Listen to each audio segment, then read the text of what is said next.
ગીર સોમનાથ વેરાવળમાં પ્રતિબંધિત ગોંગો પેપર વેચનાર 5 દુકાનદારોની ધરપકડ. ગુજરાતમાં નશીલા પદાર્થોનો ઉપયોગ સામે રાજ્ય સરકાર દ્વારા કડક કાર્યવાહી શરૂ કરવામાં આવતા ગીર સોમનાથ જિલ્લામાં સ્પેશિયાલિસ્ટ ઓપરેશન ગ્રુપ એસઓજી પોલીસે ગેરકાયદેસર રીતે વેચાતા ગોગા પેપરનો સામે કડક કાર્યવાહી હાથ ધરી. વેરાવળ શહેરમાં એક સાથે 5 અલગ-અલગ પાનના ગલ્લાઓ પર દરોડા પાડી મોટી માત્રામાં ગોગો પેપર તથા સ્મોકિંગ કોન જપ્ત કરવામાં આવ્યા હતા. ચેકિંગ દરમિયાન પાનના ગલ્લાઓ પરથી ડ્રગ્સ સેવન માટે ઉપયોગમાં લેવાતી ગોગો પેપરની સામગ્રી મળી આવતા પોલીસ તંત્રની હરકતમાં આવ્યું હતું.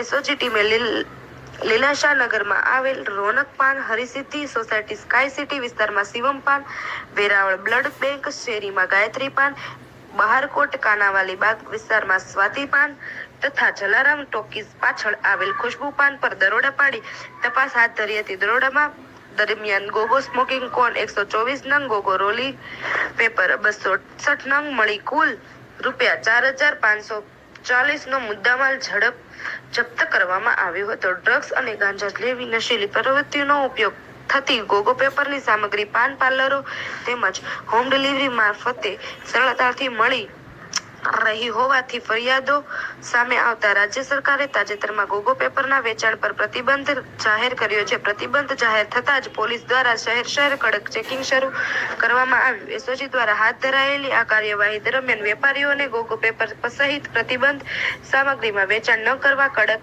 ચેતવણી આપવામાં આવી હતી. ગીર સોમનાથ જિલ્લાના પોલીસ નશા સામે ઝીરો ટોલરન્સ નીતિ અંતર્ગત કામ કરશે. Bureau report, Mahadev, the times news, Gir Somnath.